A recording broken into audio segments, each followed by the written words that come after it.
নমস্কার বন্ধুরা, মা বাবার হেসেলের চ্যানেলে আপনাদের সবাইকে স্বাগত জানাই। আমি আবারও একটা নতুন ভিডিও নিয়ে আপনাদের সামনে চলে এসেছি। বলুন তো এটা কি জিনিস? পারছেন চিনতে? আপনারা তো অনেকেই কচুর শাক, কচুরলতি অনেক কিছুই খেয়েছেন। এইটা কি চিনতে পারছেন? এটা হলো কচুর ফুল। আগেকার দিনে আমাদের দিদা ঠাকুমাদের সময় এইসব খাবারের চল ছিল। এইসব রান্নার তো প্রায় উঠেই গেছে। এখন তো আমাদের এইসব রান্নার চলেই না একরকম।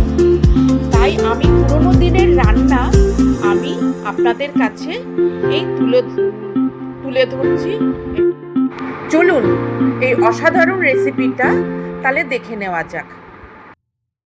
হ্যাঁ, কচুর ফুল দেখুন কিভাবে আমি কাটছি সেটা আপনারা দেখে নিন। এই যে ভেতর দিক থেকে যে ডান্টিটা রয়েছে সেটা কিন্তু ফেলে দিতে হয়, ওটা কিন্তু খাওয়া যায় না।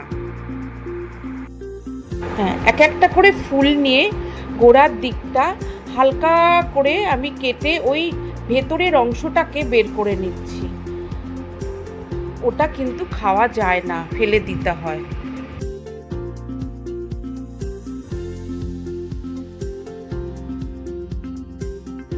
ডান্ডিটাকে আমি ফেলে দিয়েছি, ফেলে দিয়ে এবার ফুলটাকে ছোট ছোট করে কেটে নেব।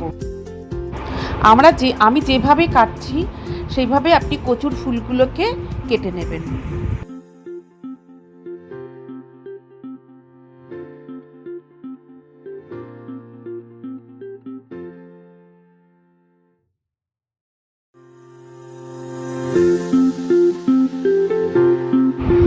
এবারে একটা পাত্রের মধ্যে কচুর ফুলগুলোকে ভালো করে আমি ধুয়ে নেব।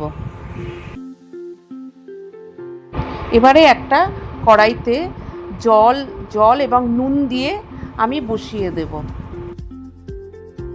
হ্যাঁ, এরপরে আমি কচুর ফুলগুলো ওই জলের মধ্যে দিয়ে দেব। দিয়ে 5 মিনিট মতো রেখে আমি ভাপিয়ে নেব।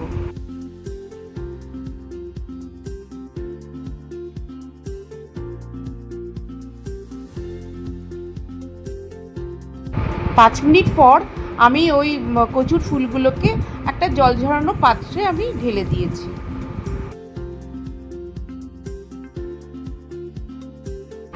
এবারে ভালো করে কচুর ফুল থেকে জলটা ঝরিয়ে নিয়ে সাইডে রেখে দেব।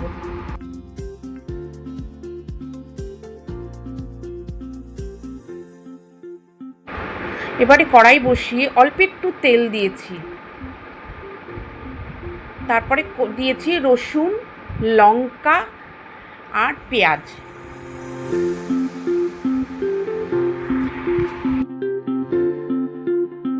একটা পেঁয়াজ কুচি করে দিয়েছি, আর 10-12টা মতো রসুন দিয়েছি, আর লঙ্কা দিয়েছি 8-9টা মতো।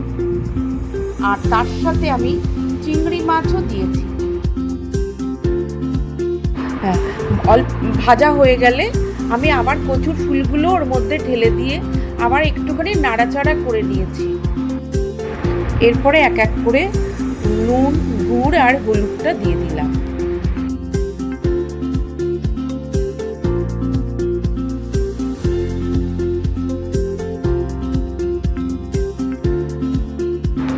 আবারও ভালো করে নাড়িয়ে চাড়িয়ে আমি গ্যাস বন্ধ করে রেখে দিয়েছি।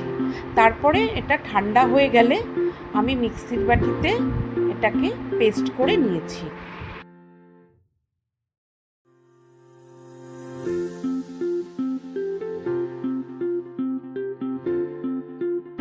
আমার পেস্ট করা হয়ে গেছে। এইভাবেই ঠিক পেস্টটা করে নিতে হবে।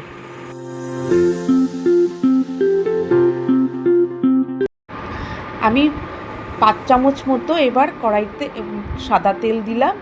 দিয়ে 1 চামচ মতো কালো জিরে দিয়ে আমি ওটাকে ভালো করে একটু নেড়ে তারপরে আমি ওই পেস্ট করা কচুর ফুলটাকে দিয়ে দেব।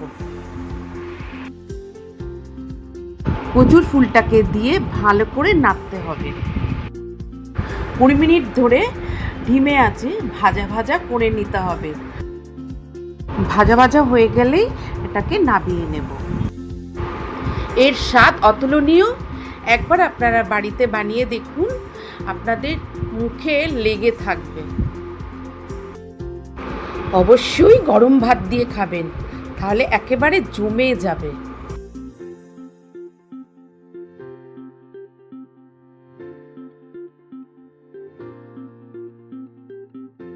রেসিপিটি ভালো লাগলে লাইক, শেয়ার করে সাবস্ক্রাইব করতে ভুলবেন না। রেসিপিটা কেমন লাগলো আমাকে অবশ্যই কমেন্ট বক্সে জানাবেন।